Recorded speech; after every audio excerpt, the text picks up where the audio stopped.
The Axe Murders. In the quiet home, on the morning of June 10th, 1912, a woman named Mary Peckham looked out of her kitchen window in the town of Villisca, Iowa. She was washing dishes. It was a Monday. The sun had been up for more than an hour. Mary noticed that her neighbors across the street had not opened their curtains. This was unusual. The Moore family was always awake early. Josiah Moore left for work before 7 o'clock every morning. His wife Sarah would open the curtains as soon as she rose. But this morning, the house remained dark.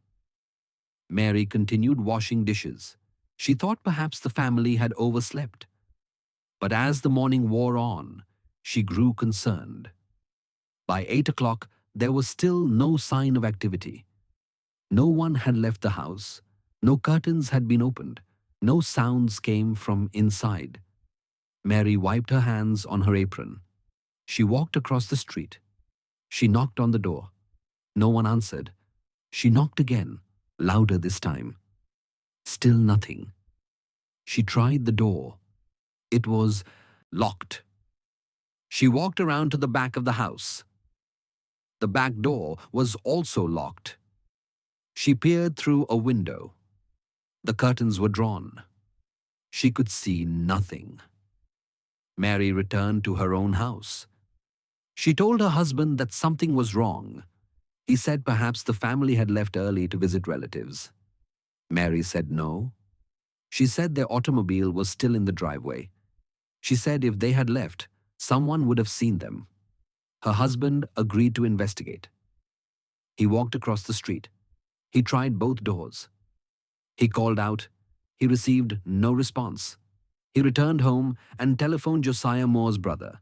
He told him no one was answering at the house. He said Mary was concerned. The brother said he would come immediately. Ross Moore arrived within 20 minutes. He was Josiah's younger brother. He tried the doors. He called out his brother's name. He heard nothing. He found a key hidden under a rock near the back porch. Josiah had told him about it years ago in case of emergency. Ross unlocked the back door. He stepped inside. He called out again. The house was silent. He walked through the kitchen. Everything appeared normal. Dishes were stacked neatly. The table was clean. He moved into the living room. The furniture was undisturbed. He climbed the stairs to the second floor. At the top of the stairs, Ross stopped. He saw something on the floor of the first bedroom. He moved closer. He saw blood. He saw a body in the bed. He stepped into the room. He saw more blood. He saw two small bodies in another bed. He backed out of the room. He went to the next bedroom. He saw two more bodies. He turned and ran down the stairs. He ran out of the house. He ran to the nearest neighbor and told them to call the marshal. Marshal Hank Horton arrived with two deputies. They entered the house. They went upstairs. In the first bedroom, they found Josiah Moore and his wife Sarah. Both were in bed. Both had been struck in the head multiple times with a blunt object. The wounds were severe. The skulls were crushed. Blood covered the pillows, the sheets, the walls. In the same room, in a smaller bed, they found two children, Haman, age 11, and Catherine, age 10. Both had also been struck in the head. Both were dead. In the second bedroom, they found two more children, Boyd, age 7, and Paul, age 5. Both were in bed. Both had been killed in the same manner. The deputies continued searching. In a small room downstairs, off the parlor, they found two more bodies. These were girls, older than the Moore children. They were later identified as Lena and Ina Stillinger, ages 12 and 8. They had been staying with the Moore family as guests. Both had been killed with blows to the head. Both were in the same bed. 8 people, all dead, all killed while they slept.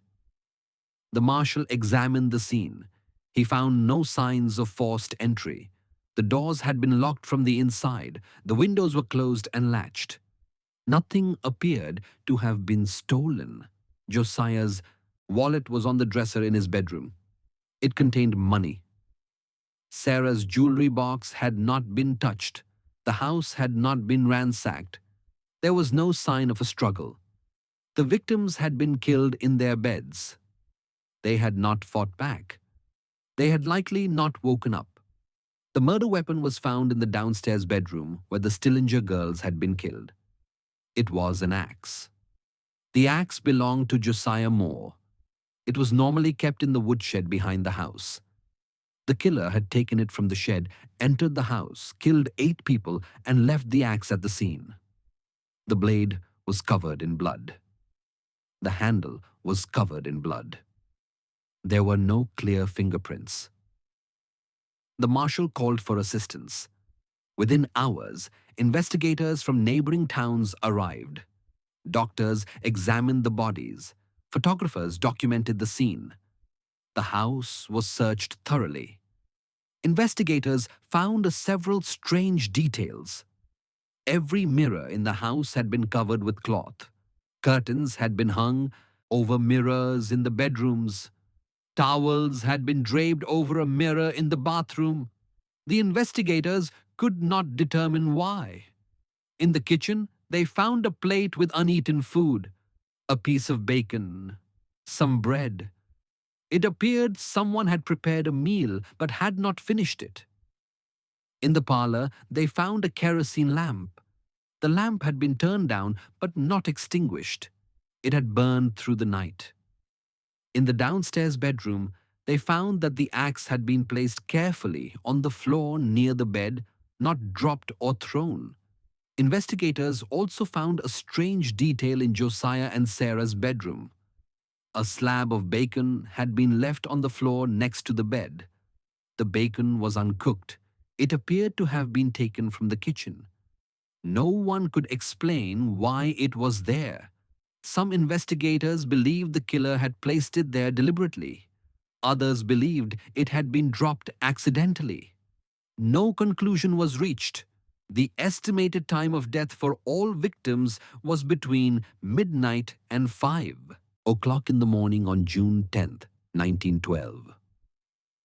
This was based on the condition of the bodies and the accounts of neighbors who had seen lights in the house the previous evening. Several neighbors reported seeing the Moore family return home around 9:30 on the evening of June 9th. They had attended a church event in town. The children's program had ended around 9 o'clock. The family had walked home together. The Stillinger girls had accompanied them. They had been given permission by their parents to spend the night.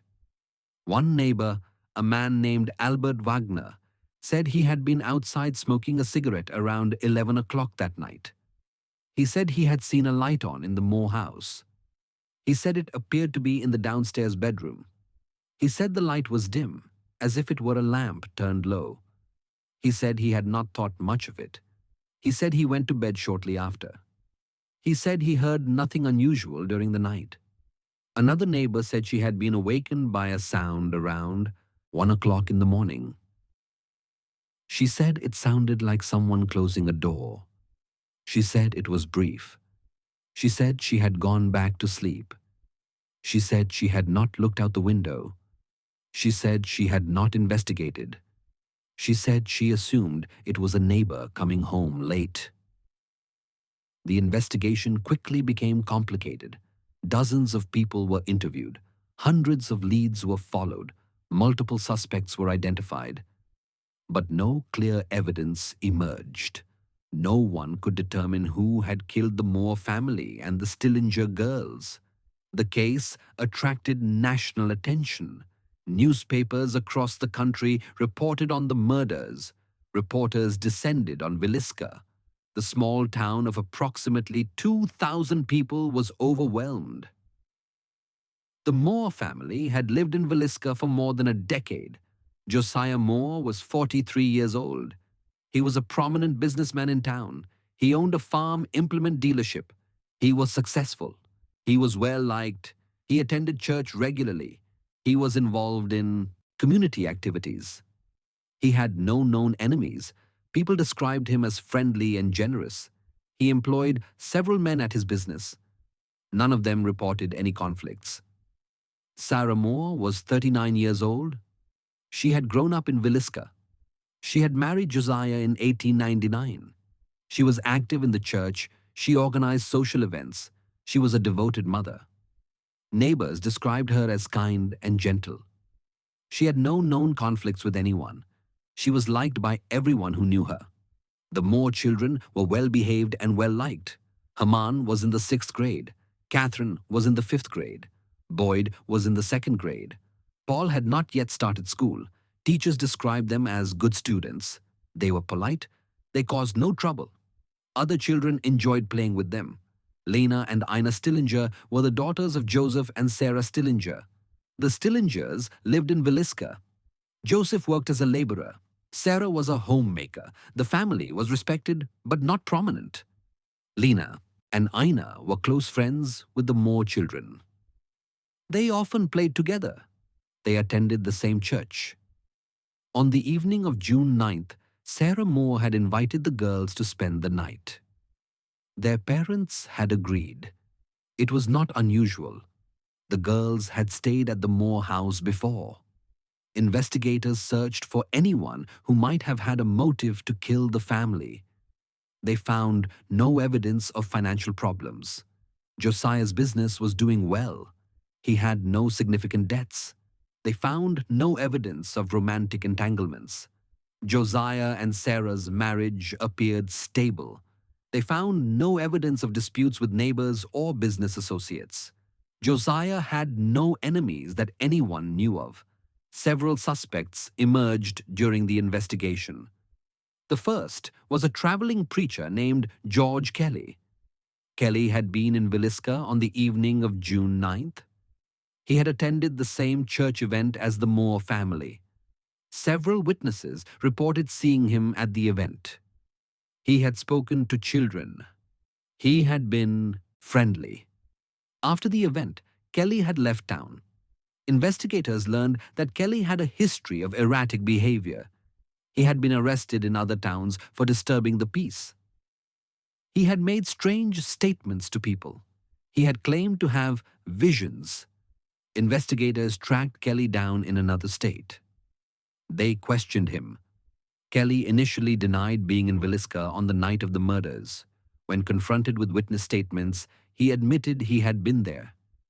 He said he had left town that night. He said he had taken a train. Investigators checked the train records. No ticket had been purchased in Kelly's name. Kelly said he had walked to the next town and taken a train from there. Investigators could not confirm this. Kelly's behavior during questioning was strange. He laughed inappropriately. He made rambling statements. He said he knew who had committed the murders but would not say who. Kelly was arrested and charged with the murders. He was tried twice. The first trial ended in a hung jury. The second trial resulted in an acquittal. The evidence against Kelly was entirely circumstantial. There was no physical evidence linking him to the scene. No witnesses had seen him near the Moore house that night. The prosecution relied on his strange behavior and his presence in town. The defense argued that this was not enough. The jury agreed. Kelly was released. He left Iowa. He was never arrested again in connection with the case. Another suspect was a man named Frank Jones. Jones was a prominent businessman in Villisca. He had once employed Josiah Moore. The two men had a falling out in 1908. Josiah had left Jones's employ and started his own competing business. Jones was reportedly bitter about this. Some people in town believed Jones held a grudge. Investigators questioned Jones. He had an alibi. He said he had been at home on the night of the murders. His wife confirmed this. But some investigators believed Jones may have hired someone to commit the murders. One person suspected of being hired by Jones was a man named William Mansfield. Mansfield was a drifter. He had a criminal record. He had been seen in Villisca in the days before the murders. Witnesses reported seeing him asking questions about the Moore family.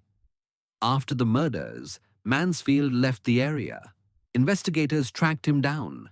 They questioned him. Mansfield denied any involvement. He said he had been in Villisca looking for work. He said he had left because he could not find any. He said he knew nothing about the murders. Investigators could not prove otherwise. Mansfield was never charged. A third suspect was a man named Henry Moore. Henry was not related to the Moore family. He was a transient who had been seen near Villisca around the time of the murders. Witnesses reported that Henry had been acting strangely. He had been talking to himself. He had been seen walking along the railroad tracks. After the murders, Henry disappeared.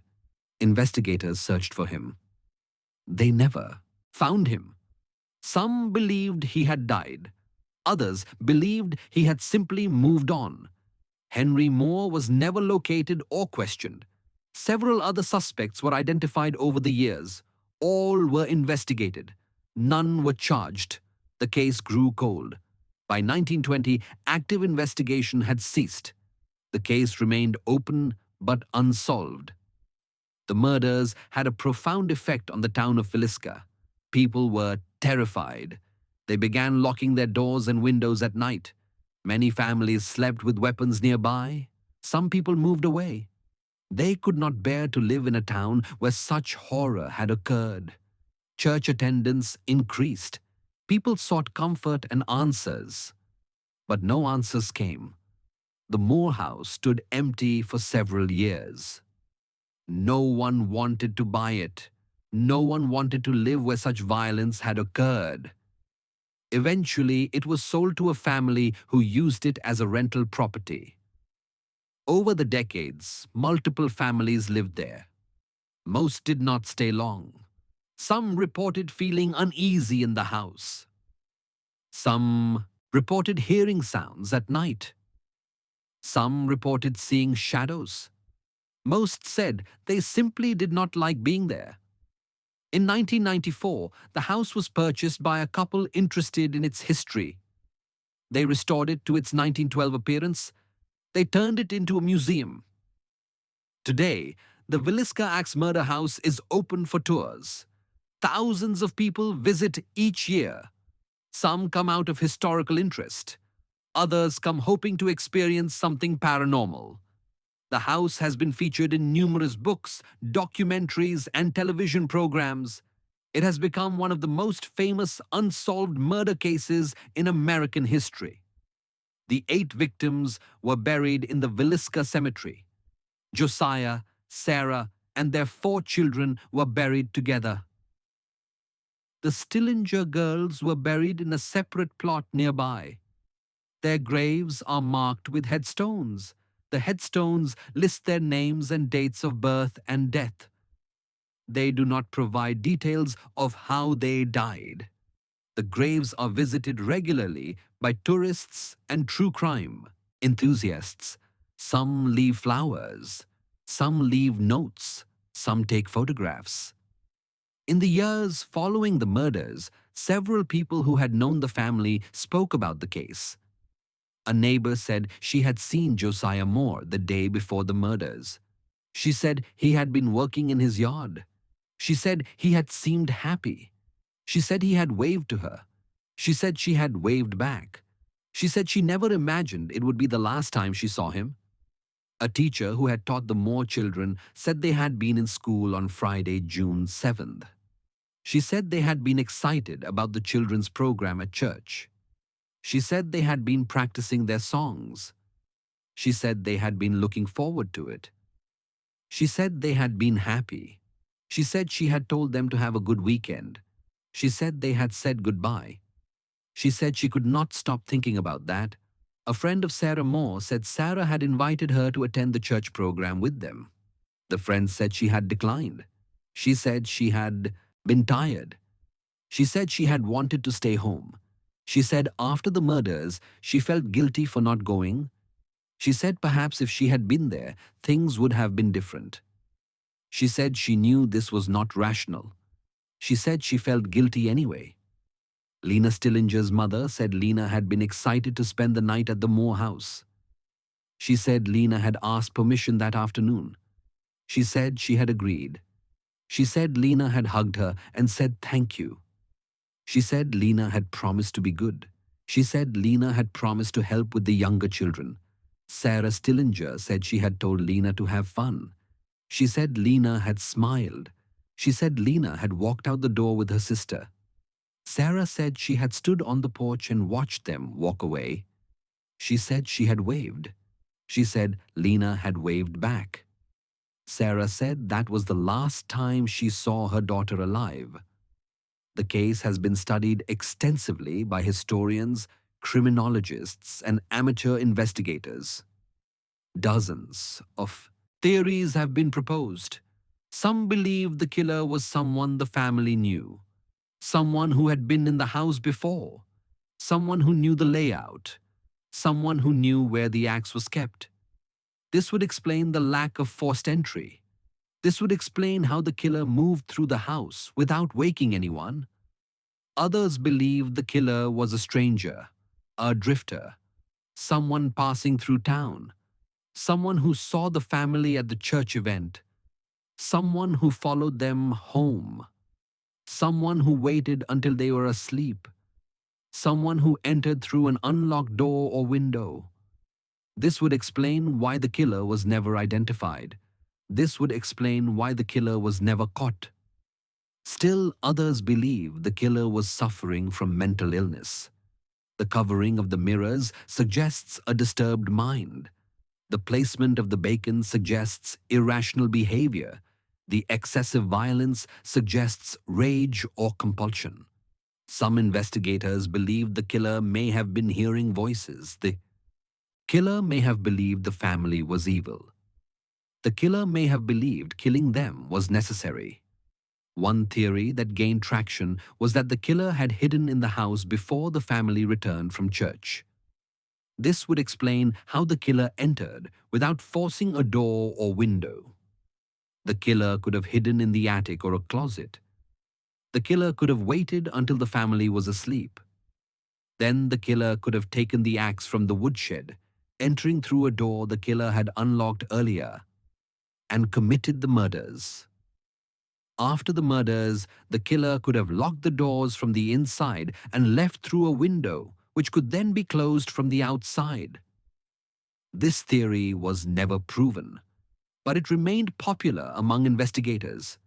Another detail that troubled investigators was the order of the killings. Based on the evidence, it appeared that Josiah and Sarah Moore were killed first, then their children, then the Stillinger girls. This suggested the killer worked methodically from room to room. The killer did not panic. The killer did not rush. The killer took the time to ensure every victim was dead. Some investigators believed this indicated premeditation. This indicated planning. This indicated cold calculation. The covering of the mirrors also remained unexplained. Some believed it was superstition. In some cultures, mirrors are covered after a death to prevent the spirit from becoming trapped. Perhaps the killer was from such a culture. Perhaps the killer believed covering the mirrors was necessary. Others believed it was psychological. Perhaps the killer could not bear to see their own reflection. Perhaps the killer was ashamed. Perhaps the killer was afraid. No definitive explanation was ever found. The case remains officially unsolved. The files are stored in the Iowa State Archives. Researchers can access them. Many have. Numerous books have been written about the murders. Numerous documentaries have been produced. Numerous theories have been proposed. But no consensus has been reached. No new evidence has emerged that definitively identifies the killer. In Villisca, the murders are still remembered. Older residents remember their parents speaking of that terrible morning in June 1912. They remember being told to lock their doors. They remember being told to be careful. They remember the fear that gripped the town. Younger residents know the story from history. They have heard about the axe murder house. Some have visited it. Some avoid it. The town has moved on, but the memory remains. 8 people died in that house on the night of June 9th, 1912.